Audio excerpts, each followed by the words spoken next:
Bon, alors déjà, il faut que je vous prévienne, c'est une publicité mensongère mon titre, hein, parce qu'il n'y aura pas 7 émerveillements, mais il y en a beaucoup plus que ça. Hein.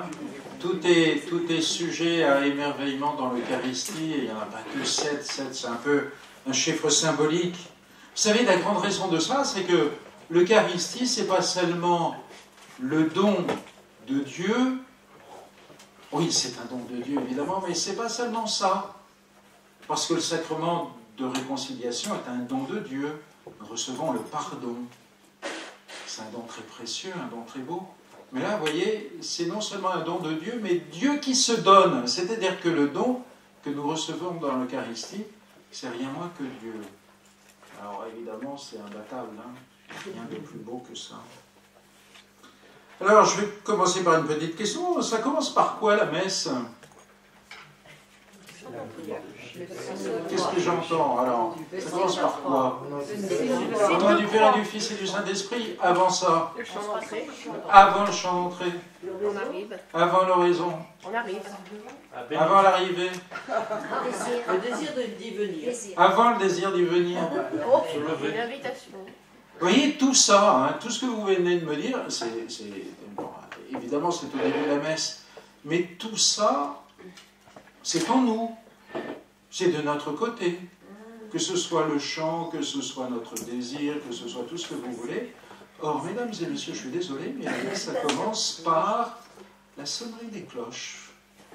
Partout où les cloches sonnent, ce sera le cas demain dans le village de Saint-Didier. Une demi-heure avant la messe, les cloches vont sonner. Mais vous savez, c'est très très important ça, parce que ça veut dire que la messe ne commence pas par une action ou une décision de notre part, mais par un appel qui nous précède. Et cet appel, alors vous me direz c'est le curé, ou le sacristain, ou qui vous voulez, d'accord, mais vous savez très bien que les cloches répercutent un appel qui vient en fait de Dieu lui-même. Donc vous voyez, la messe, elle ne commence pas de notre côté, nous l'homme, qui disons « Oh ben tiens, aujourd'hui, oh oui, je vais y aller » ou « Oh non, aujourd'hui, je préfère rester au lit ». Non, en fait, la messe, elle commence en Dieu. Et chaque fois que nous allons à la messe, nous sommes précédés, vous voyez, par celui qui nous dit « J'ai désiré d'un grand désir manger cette Pâque avec vous ». Vous voyez, le premier émerveillement qu'on peut avoir, c'est évidemment ce désir qui est dans le cœur de Jésus, de désirer manger cette Pâque avec nous et s'offrir à nous. Donc ça, vous voyez, c'est déjà extraordinaire. Et ça nous aide beaucoup parce que si un matin, vous voyez, on est un peu en panne de désir ou tout ça, c'est tout à fait secondaire. Apprenons, vous voyez, à relativiser un petit peu notre pathos, nos sensations, nos désirs ou nos manques de désir. C'est tout à fait second par rapport au fait qu'il y a quelqu'un qui n'est jamais en panne de désir et en panne de volonté de la messe, c'est Dieu lui-même. Hein. Alors ça, c'est quand même très important. D'autant que ce désir, on en a aussi une belle image, c'est en Matthieu 15, 32. Vous allez reconnaître le contexte. Jésus appela ses disciples et leur dit « Je suis saisi de compassion pour cette foule, car depuis 3 jours déjà ils restent auprès de moi et n'ont rien à manger. Je ne veux pas les renvoyer à jeun, ils pourraient défaillir en chemin. » C'est très beau aussi parce que ça nous montre un peu la messe comme précédée du souci de Dieu pour son peuple. Alors il nous voit marcher dans nos vies chrétiennes avec les difficultés qu'on rencontre, avec par moments la lassitude, avec par moments le découragement. Et Jésus il dit « Je suis saisi de compassion. Je suis saisi de compassion en vous voyant. » Alors même, on traduit compassion, mais en fait, si on regarde dans la langue originale, sur le grec, c'est « je suis ému aux entrailles ». Vous voyez, c'est pas seulement un petit sentiment comme ça, c'est vraiment les entrailles de Dieu qui sont remuées de nous voir et de voir qu'on risque d'être à jeun et de défaillir en chemin. Donc vous voyez, quand on se dit « Oh bah la messe, je n'en ai pas besoin, à quoi ça sert et tout ça », c'est pas du tout l'opinion de Dieu. L'opinion de Dieu, ces pauvres amis, ils ont absolument besoin de la messe. Sinon ils vont défaillir, tomber à jeun. Vous voyez, ils en ont besoin. Alors il faut vraiment que je fasse pour eux ce grand miracle qui va leur permettre de manger à satiété. Vous voyez. Alors, cette même expression émue aux entrailles, vous la trouvez aussi dans la parabole du débiteur insolvable. C'est toujours, je prends ça chez Matthieu, au chapitre 18, versets 25 et suivant. Comme cet homme n'avait pas de quoi rembourser, le maître ordonna de le vendre avec sa femme, ses enfants et tous ses biens en remboursement de sa dette. Ça, c'est ce qu'on mériterait tous. Vrai. Le Seigneur nous a donné notre vie, tout ce que nous avons, nos talents, nos dons, et on ne rend rien. On est des débiteurs, si vous voulez, plus que le centuple. Alors, tombant à ses pieds, le serviteur demeurait prosterné et disait « Prends patience envers moi et je te rembourserai tout. » Je crois que vous savez, ce « prends patience avec moi », c'est vraiment ce qui habite notre prière jour après jour. On est tous à dire sans cesse à Dieu « Prends patience avec moi ». D'accord, tout ce que j'ai fait jusqu'à présent, c'est quand même pas folichon, mais prends patience. Et la suite, saisi de compassion. Vous voyez, on retrouve la même formule, ému aux entrailles, le maître de ce serviteur le laissa partir et lui remit sa dette. Il y a ça aussi, vous voyez, dans ce qui nous attend quand nous entendons les cloches. Toi qui es un débiteur insolvable, je suis prêt à te remettre ta dette. Ne refuse pas la rencontre de Dieu. Donc, vous voyez par quoi commencent nos messes? Eh bien, j'ai envie de dire, par cette compassion, par ces entrailles émues du Fils de Dieu devant notre misère, devant notre impuissance absolue, si nous étions privés de son salut. Mais attention, c'est une compassion qui ne reste pas je le redis, dans les émotions. C'est une compassion qui l'a poussé à vivre sa passion pour nous. Quand on regarde le crucifix, on voit bien ce que ça veut dire. C'est dire que nous qui, si souvent, avons l'habitude de partir de nous-mêmes, de nos envies ou non, de faire ceci ou cela, de nos besoins, de nos difficultés, de nos désirs, vous voyez que nous sommes invités, dès la sonnerie des cloches, à un renversement complet de perspective, vous voyez, une sorte de révolution copernicienne, à sortir un petit peu comme d'habitude, où on est en orbite autour de nous-mêmes,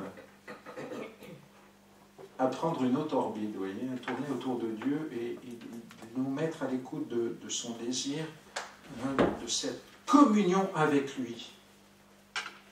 C'est une fois, j'avais entendu cette formule, j'avais bien aimé, c'était un prêtre, c'était pour une messe de première communion.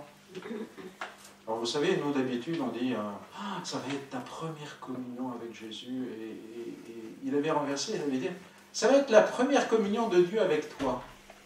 Communion au sens eucharistique, vous voyez. Ça va être la première communion de Dieu avec toi. Donc voilà par quoi commencent nos messes.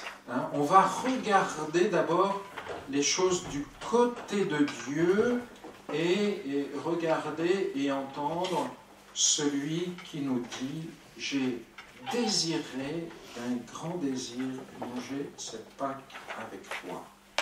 Et on peut méditer, vous voyez, avant même d'entrer dans l'Église, on peut méditer les conséquences de ce grand désir de Jésus. C'est Gethsémani, c'est le procès inique, c'est les coups, c'est les violences en tout genre, c'est le chemin de croix, c'est la crucifixion, la lente agonie, et puis enfin la mort dans le sentiment d'être abandonné de tous. Alors voilà, vous voyez, tout le message des cloches quand elles sonnent le dimanche matin, vous voyez qu'il y a déjà plein de choses. Hein. Et on n'est pas encore rentré dans l'église. Hein. On va vous dire un petit peu ce qui nous attend.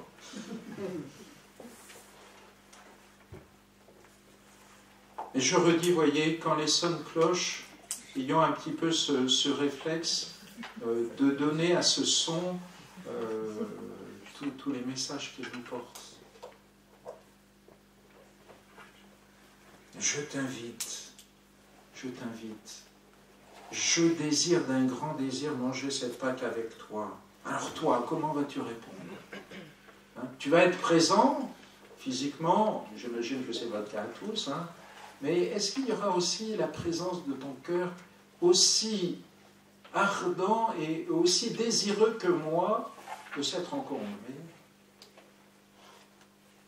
Ah, moi oui, mon cœur désire d'un grand désir manger cette Pâque avec toi, mais toi, est-ce qu'il y aura en écho, vous voyez, le même désir?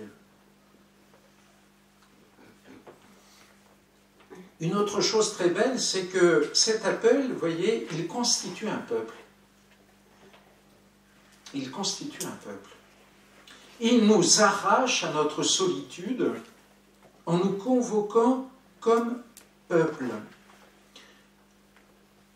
Et c'est ça l'Église. L'Église, hein, même sans avoir fait de latin, vous avez en tête Église, Ecclésia, c'est le même mot en grec, Ecclésia aussi. Ça vient de excaléo, alors appeler, mais vous voyez, à convoquer, si vous voulez. L'Église, c'est ça, c'est littéralement ça, vous voyez, c'est la convocation d'un peuple qui me passe d'une situation de foule, d'agrégation de personnes étrangères les uns aux autres. Imaginez, vous voyez, la foule qui se bat. On est en plein dedans, Black Friday, qui en ce moment, et ce samedi, va emplir les grands magasins. Vous voyez. Là, vous avez un agrégat, vous voyez. Vous avez un agrégat, une foule. Or, justement, l'appel de Dieu qui nous rassemble, et qui peut nous rassembler aussi en donnant l'impression d'une foule. Pensez aux célébrations des JMJ, il y a des dizaines de milliers de personnes, sauf que ce n'est pas pareil. Cet appel, il nous convoque comme une famille. On n'est pas seulement très nombreux les uns à côté des autres, ou moins nombreux, ou très peu nombreux, mais on est rassemblés comme des fils et des filles, et donc des frères et des sœurs. Fils et filles du même Père. C'est un appel qui...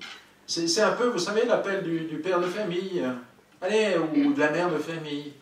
Allez, on se rassemble tous pour prendre le repas familial. Donc, vous voyez, c'est important de quitter cette mentalité de consommateur. Hein, j'aurais dit, non, la Black Friday, j'ai lu que 2 Français sur 3 allaient faire des achats importants, profitant de ces bonnes occasions. Donc, vous voyez.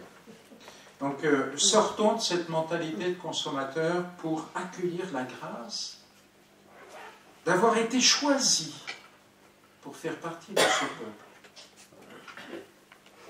Et donc, nous répondons à notre convocation de baptiser. Alors voilà, maintenant nous entrons dans l'Église. On a entendu le son des cloches, on entre dans l'Église. Quel est le deuxième moment de la messe? Alors, je vais préciser quel est le deuxième moment indispensable.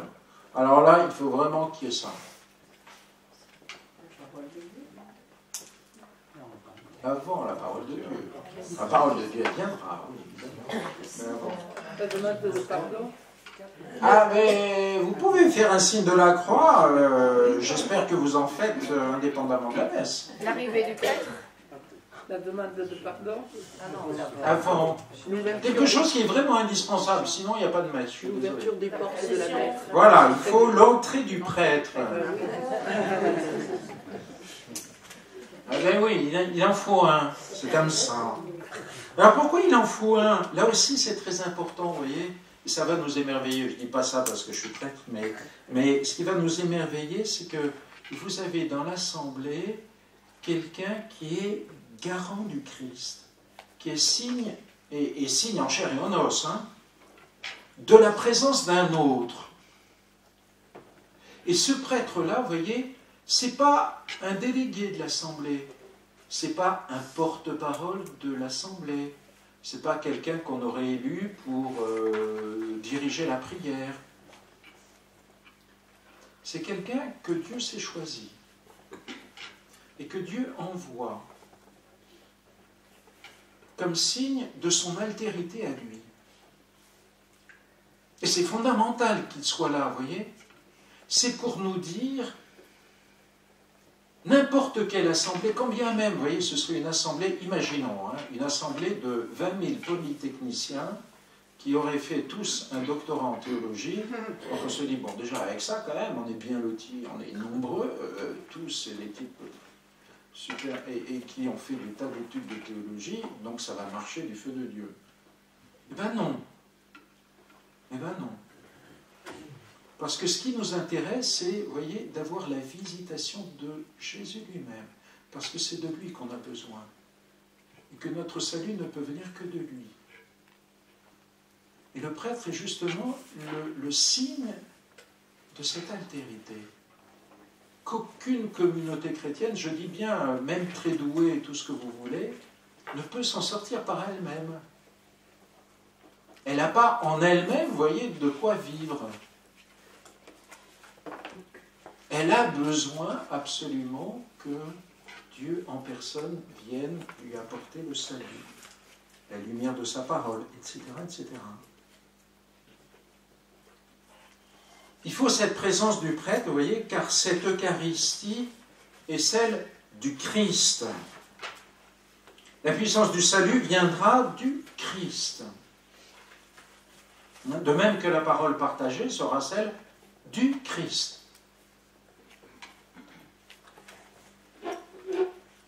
Alors, je redis, c'est vrai que c'est un peu...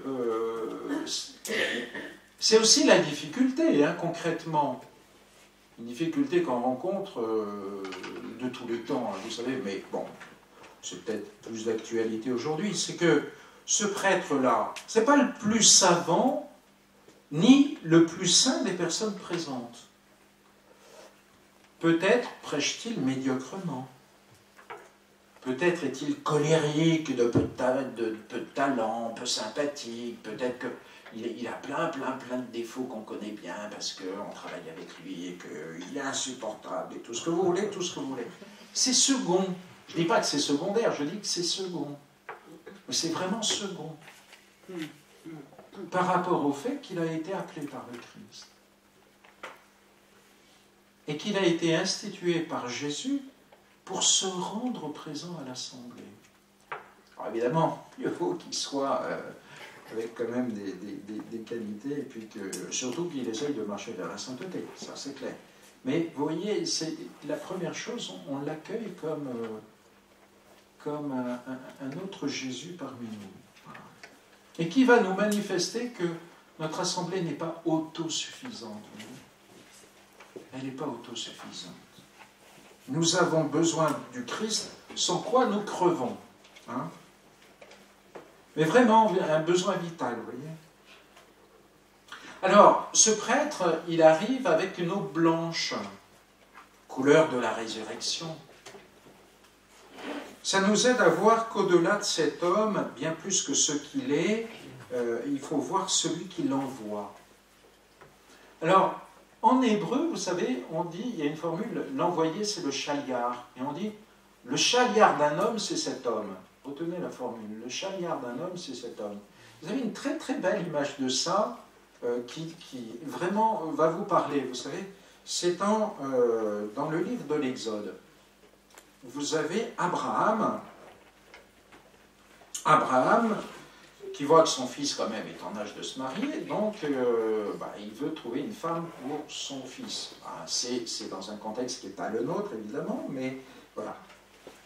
Eh bien, allez voir dans le livre de la Genèse, c'est quand même très étonnant, c'est l'envoyé d'Abraham qui a, si vous voulez, mandat, plein carte blanche, vous voyez, pour trouver la femme du fils de son maître. Donc c'est lui qui va choisir, j'allais dire, ou reconnaître, ou Rebecca, et qui va ramener Rebecca à la maison. Et Abraham, c'est bon, je te fais toute confiance. Vous voyez, l'envoyé d'Abraham, c'est Abraham. C'est ça que ça veut dire, vous voyez. Il est tellement investi de la mission que tout ce qu'il fait, c'est ratifié. Alors on vit ça dans le sacrement du pardon. Hein. Ce que vous aurez délié sur la terre sera délié dans le ciel. C'est étonnant, hein, c'est incroyable. Vous voyez, Dieu se lie aux paroles de son envoyé, aux gestes de son envoyé. Alors on va vivre ça évidemment au milieu de l'Eucharistie dans la consécration.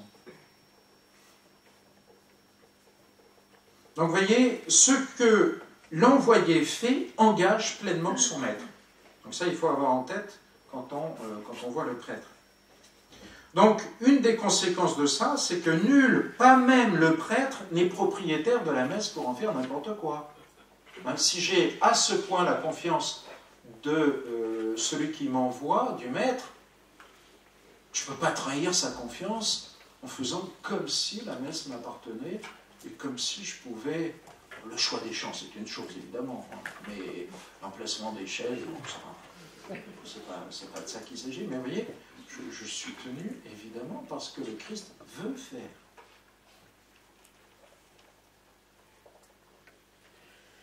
C'est un acte du Christ et de son Église.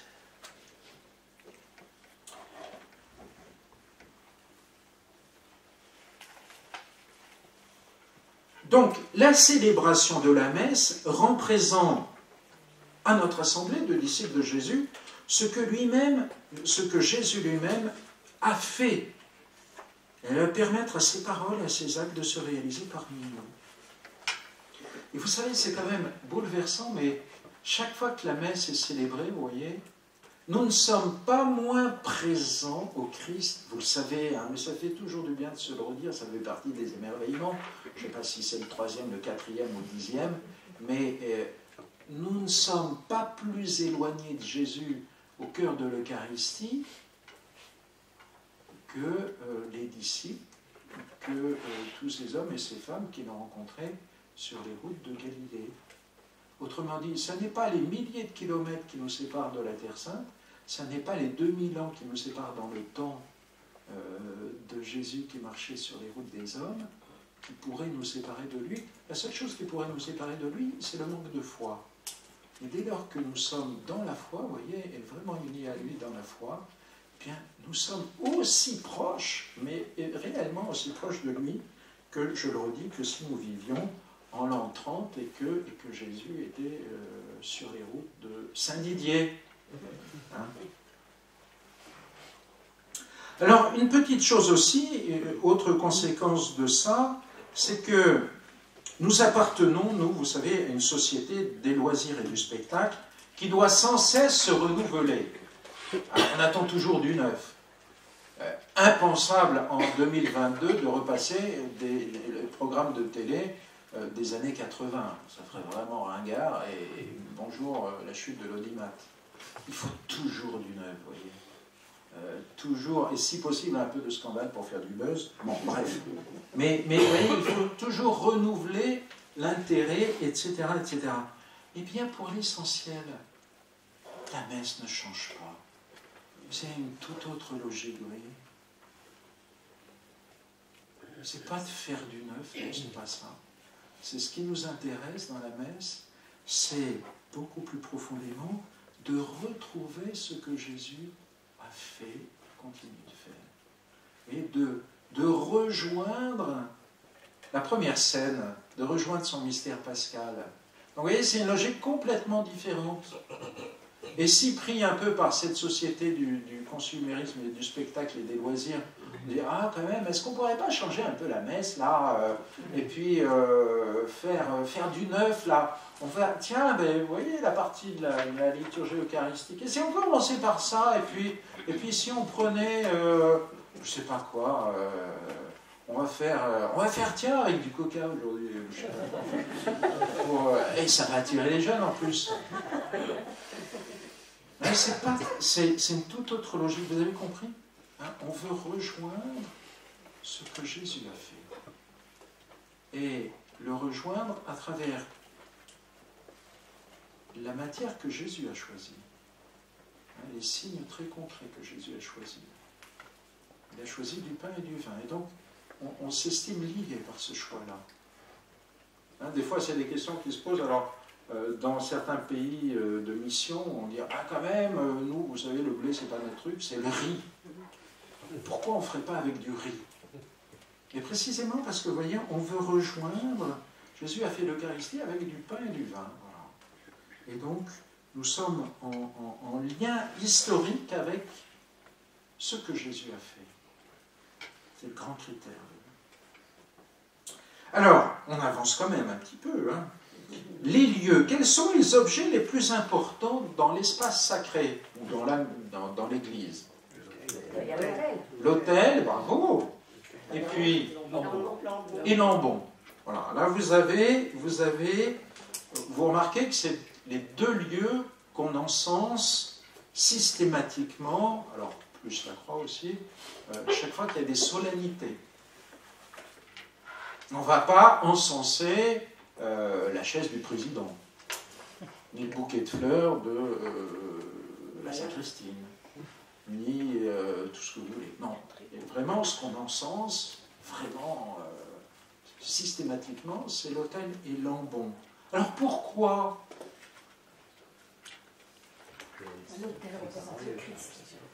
L'autel représente le Christ. L'ambon, c'est le... Avec les reliques des saints. Avec les reliques des saints. Alors pourquoi l'ambon aussi?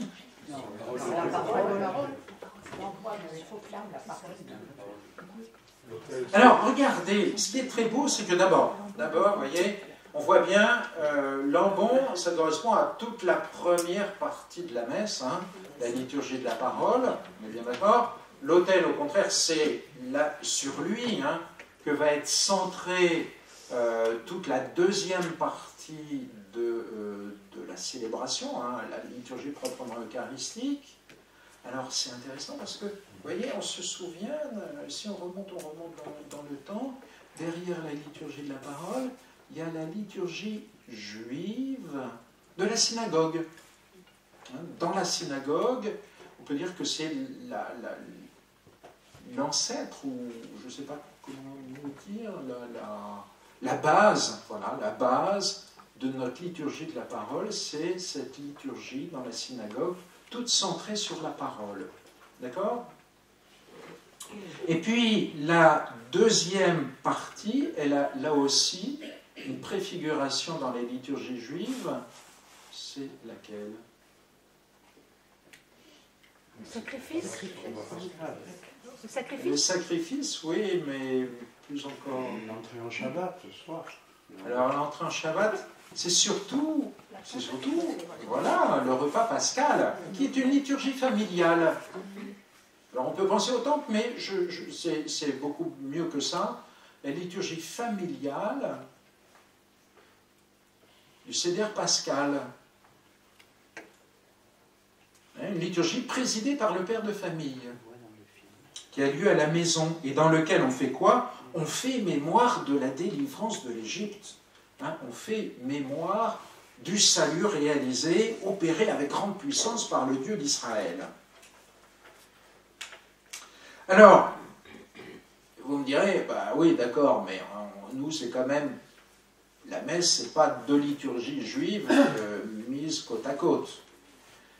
C'est deux liturgies juives, mais complètement, j'allais dire, qui reçoivent un sens totalement neuf, et puis surtout qui sont investi d'une puissance tout à fait neuve, c'est la puissance de Jésus.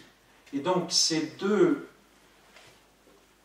parties de la liturgie sont référées à Jésus. La première parce que Jésus n'est pas seulement celui dont on va écouter les paroles, mais que fondamentalement, il est la parole. Donc vous voyez, l'ambon, le lieu où est proclamée la parole, c'est le lieu où la parole, avec un P majuscule, faite chair, se donne déjà sous forme de paroles prononcées. Vous suivez, ça va? C'est pas trop... N'hésitez pas à lancer des SOS s'il devient trop compliqué, ou ça veut dire simplement que je me serais mal exprimé. Mais voyez, l'ambon, c'est le Christ déjà, vous voyez, en tant qu'il est la parole. Et quand nous entendons la parole proclamée dans l'Eucharistie, c'est Jésus qui en fait nous enseigne. Il se donne à nous sous forme de lumière, de parole lumineuse. Et puis, la deuxième partie de l'Eucharistie, c'est aussi le Christ qui est à la fois le prêtre, l'autel et la victime.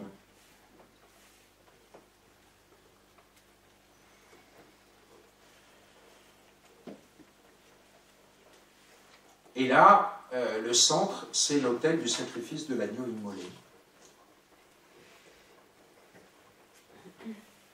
Alors vous voyez qu'il y a une unité, hein, on pourrait dire, oui, il y a l'ambon d'un côté, il y a l'autel de l'autre, et en fait, à chaque fois, c'est l'unique Christ auquel les deux font référence sous des angles un peu différents. Je fais une petite parenthèse, mais des fois, c'est des choses qui peuvent nous étonner. Moi, au début, ça m'avait étonné quand j'étais servant. Je voyais les prêtres. C'était dans une église, donc à Saint-Aimé-Ancienne, là-bas. Je voyais les prêtres, si vous voulez, parce que la configuration, vous avez l'autel, et puis derrière le tabernacle. Et donc je voyais les prêtres, pendant la messe, s'incliner toujours vers l'autel. Et donc tourner le dos au tabernacle. Je me disais, mais c'est pas normal, pourquoi ils tournent le dos comme ça? Ils s'inclinent dos vers le tabernacle, alors que le tabernacle, c'est le lieu de la présence. Et vous voyez, pendant la messe, ce qui est central, c'est vraiment l'autel et l'ambon. Donc c'est normal qu'on s'incline devant l'autel, quitte à faire comme si on ignorait le tabernacle. Mais ce n'est pas sa place, vous voyez, d'une certaine façon. Pendant la célébration eucharistique, il passe comme au second plan, vous voyez ce que je veux dire?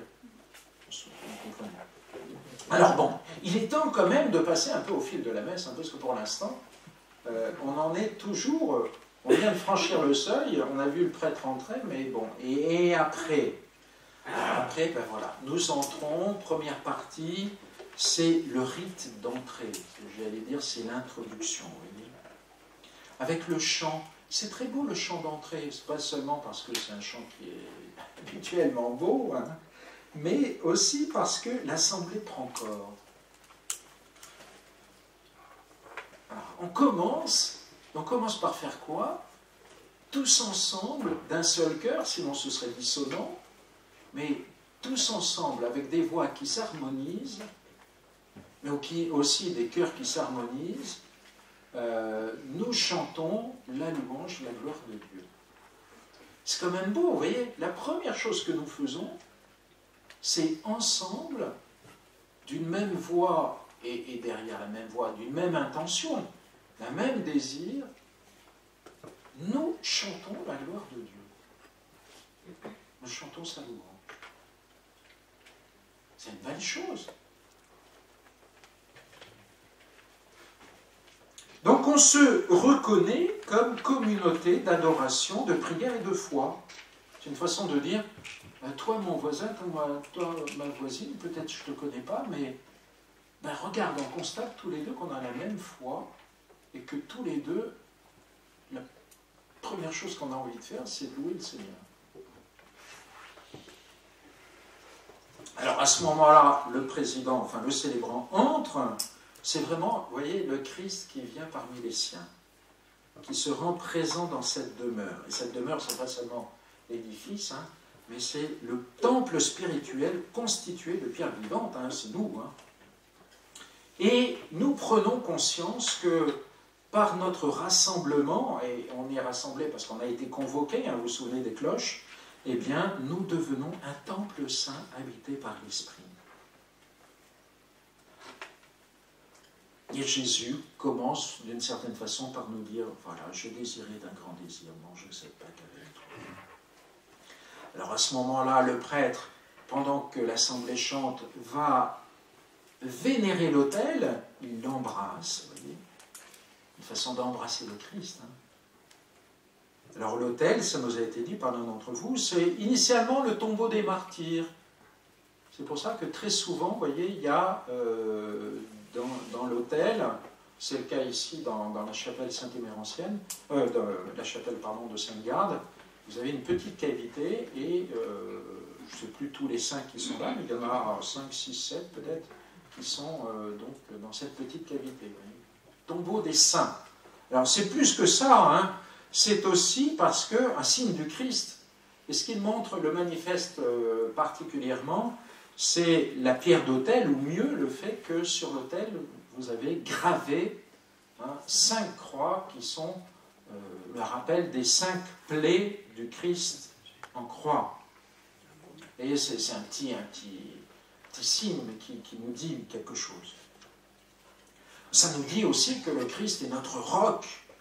Vous verrez, hein, l'autel qui est là, ce n'est pas un autel que vous allez déplacer comme ça. Hein, c'est du rocher, hein, c'est de la pierre. Hein, c'est un bloc. Hein, ça nous fait penser au psaume. Tu es mon roc, ma citadelle, mon refuge, le rocher de mon refuge. Et en même temps, on peut penser à celui qui va être immolé. Hein, comme le nouvel Isaac, le véritable Isaac, qui va être immolé sur la pierre du sacrifice, et sans que, au dernier moment, le bras de celui qui l'immole soit retenu par un ange. Donc, tout est référé au Christ. En fait, quand on regarde bien, hein, tout dans la célébration, que ce soit l'autel, que ce soit l'ambon, que ce soit le prêtre qui rentre, enfin, tout nous renvoie à Jésus. Et c'est ça qui est un des émerveillements, vous voyez, de la messe. C'est de se dire, moi qui ai si souvent, et des occasions légitimes aussi, hein, de faire entendre mes plaintes, de me sentir un peu seul, isolé, comme chrétien notamment, de sentir combien on rame à contre-courant, combien, etc., des motifs de découragement, tout ce que vous voulez, de fatigue, de lassitude, comme il nous est bon, vous voyez, en chaque Eucharistie, d'entendre par 1000 moyens différents la liturgie nous dire « Non, le Christ est là. Il est là au milieu de son peuple. Il est là pour toi. Il est là pour nous. Il est vraiment l'Emmanuel, Dieu avec nous. Vraiment, vraiment, vraiment. » Donc c'est bien la confession centrale de la révélation. Dieu accompagne l'histoire humaine et de sa miséricorde efficace. Hein, c'est l'expérience d'Israël. C'est depuis le matin de Noël, notre joyeuse certitude, il est l'Emmanuel, Dieu avec nous. Alors on avance un petit peu avec la demande de pardon. Alors ça c'est très important, hein. On se reconnaît pécheur. C'est une façon de dire au Christ qui vient nous visiter, heureusement que tu viens, parce que vraiment j'en ai besoin. J'ai besoin d'être sauvé. Oh oui, oh oui. Vous voyez, de nommer le pourquoi de la réalité de notre besoin. C'est la vérité, hein. Celui qui nous appelle est le 3 fois saint. Nous appartenons à un peuple de pécheurs. Alors chacun peut nommer, vous voyez, dans son cœur, pendant qu'on dit le je confesse à Dieu, ce qui en lui, en moi, hein, et refus de Dieu pour le remettre à la miséricorde du Seigneur. Et c'est pour ça, hein, pendant le je confesse à Dieu, on peut dire, hein, donne-moi Seigneur d'être peiné, d'être, oui plus que ça, d'être attristé, d'être contrit, de si peu t'aimer, et de n'avoir pas aimé mon prochain selon ton commandement. Ouvre mon cœur fermé et dur. Fais-moi découvrir et mesurer mon péché. À la place de mon cœur endurci, mets un cœur brisé et contrit du mal que j'ai fait contre toi. Alors ce qui est magnifique, vous voyez, c'est que quand on fait cette démarche, d'une part, on échappe au déni qui est aveugle. Hein. On sait bien ce que c'est le déni. Combien c'est terrible de vivre dans le déni. On fait la vérité. Mais on échappe aussi à la culpabilité écrasante. Puisque précisément la confession de notre péché, on le fait dans la lumière bouleversante de l'amour de Dieu qui nous rachète. Et donc, vous voyez, le péché n'est plus ce qui nous accable, mais ça va être eh bien, la condition de vérité qui va permettre à notre Sauveur, le médecin venu visiter les malades, de nous guérir. Et ça va nous permettre d'entendre, hein, ou plutôt, on fait déjà, vous voyez, le je confesse à Dieu, à la lumière de ceci est mon corps qui est livré pour vous, ceci est mon sang qui est versé pour vous. Oh oui, Seigneur, j'ai besoin qu'il soit versé pour moi. Mais en même temps, parce que je vois ton sang versé par amour pour moi, je peux nommer mon péché. Alors, il faut que j'accélère parce que mes pauvres amis, je suis en retard là. Alors, j'ai été trop bavard. Donc, si, juste une chose, vous avez remarqué que juste après le je confesse à Dieu, le prêtre dit que Dieu Tout-Puissant nous fasse miséricorde, qu'il nous pardonne nos péchés et nous conduise à la vie éternelle. Vous verrez, et vous le savez, hein, le prêtre parle pendant la messe avec des situations très différentes. Il y a des moments où il parle in persona Christi, donc comme s'il était le Christ en personne. Ceci est mon corps. Il y a des partie où il parle au nom de l'Assemblée et il s'adresse au Père, on verra ça dans la préface. Il y a des moments où il est au contraire en vis-à-vis de l'Assemblée, c'est le cas par exemple de l'homélie. Mais là, vous voyez, quand c'est le je confesse à Dieu, il parle en nous, il est vraiment dans l'Assemblée. Il est un pécheur au milieu des pécheurs, vous voyez. Il ne dit pas que Dieu Tout-Puissant vous pardonne vos péchés, vous, etc. Non, nous. Alors, au passage, parce que ça s'y prête, avec le Kyrie, vous avez peut-être remarqué qu'il y a plusieurs langues anciennes qu'on prononce habituellement pendant la messe. Kyrie, on commence avec du grec et aussi du latin, sanctus, sanctus, benedictus, etc. Il y a aussi de l'hébreu, amen, alléluia, hosanna. Vous voyez, il y a ces trois langues. Alors, on pourrait en imaginer plus, mais il y a au moins ces trois langues. C'est très beau parce que, vous voyez, la messe nous fait communier, ça on le sait dans l'espace. Hein.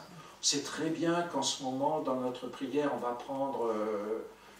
l'ammonial qui prie ermite, le chrétien persécuté qui est en prison, telle famille qui est dans le deuil. Vous voyez, on a un peu ce réflexe spatial, vous voyez, d'embrasser dans notre prière, de savoir que les murs de notre Église sont des murs poreux, hein, que bien au-delà de ces murs, on embrasse plein de gens qui communie avec nous, ou qu'on veut faire communier avec nous. Bon, on sait aussi qu'au même moment où notre messe est célébrée, il y en a qui sont célébrés sur les 5 continents, etc. Mais il y a une autre communion qui est très belle, c'est la communion à travers le temps. Vous voyez, notre prière rejoint et nous unit à la prière du peuple juif. Et il y a ça dans l'hébreu. Il y en a qui ont dit Amen et Alléluia bien avant nous.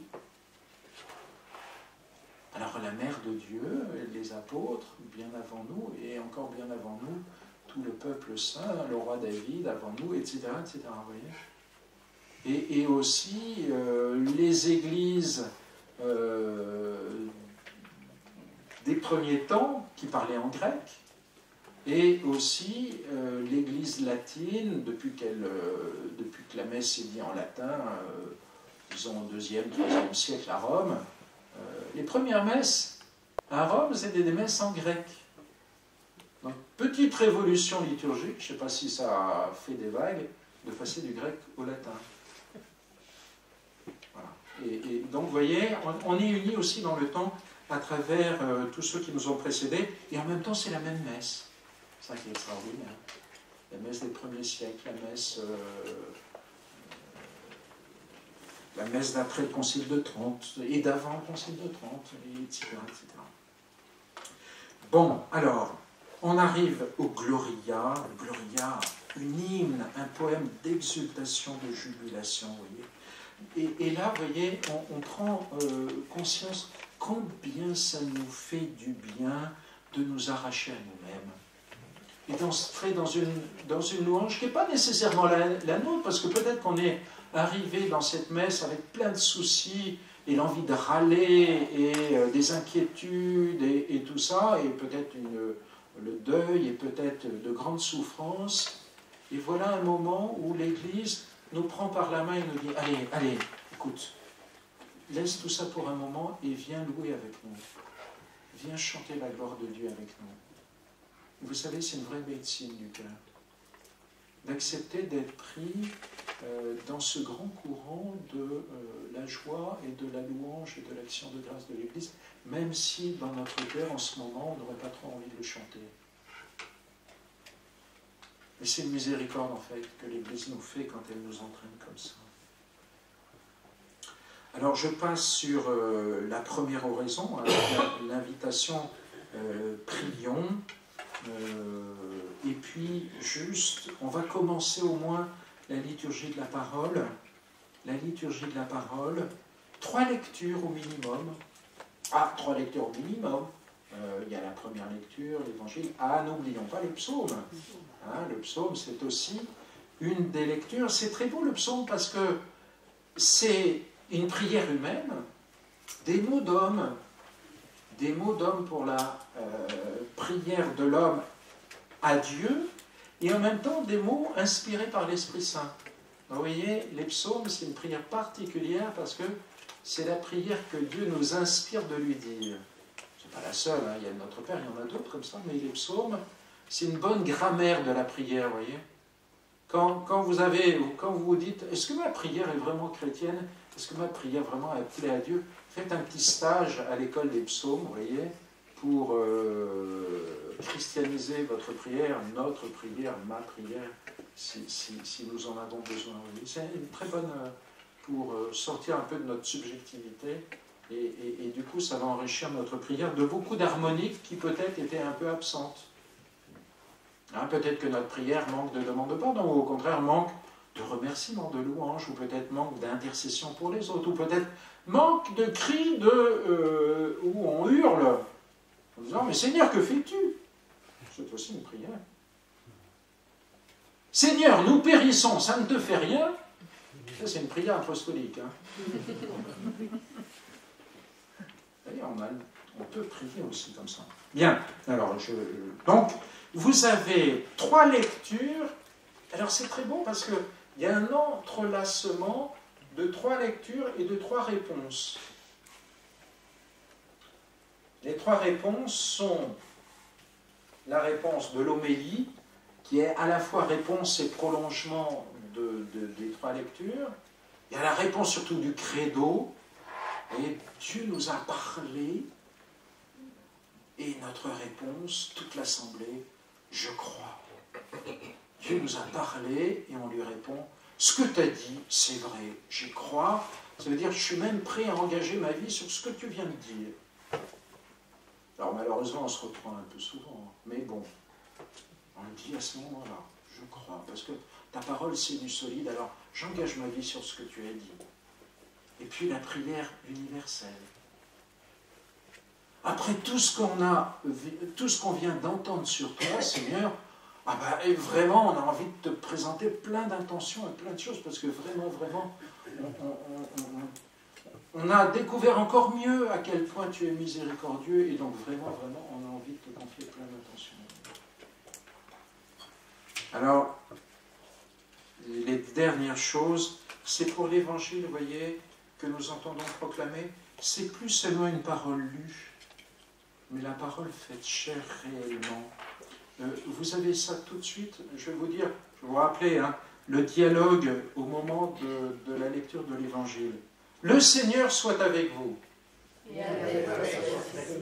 Évangile de Jésus-Christ selon Saint Matthieu, Marc, Luc ou Jean. Très bien, je lis l'évangile et ensuite, à l'issue de la lecture, je dis acclamons la parole de Dieu.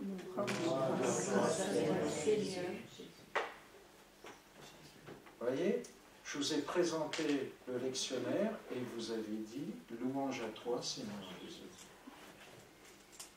Vous voyez, la louange, c'est pas seulement. C'est évidemment pas au lecteur, ah ben t'as bien lu, hein, louange à toi. Non, c'est pas ça, évidemment. Ou t'as bien prêché, ah ben louange. Non. C'est louange à toi, Seigneur Jésus, parce que quand on nous proclamait l'évangile, en fait, c'était toi qui étais présent au milieu de l'assemblée et qui nous parlait. Donc vous voyez, derrière le lecteur, le prêtre, derrière simplement des mots articulés, c'était ta présence, Seigneur Jésus, qui était là au milieu de nous. Et louange à toi. Stop. Maintenant, passage à la réalité de l'Eucharistie.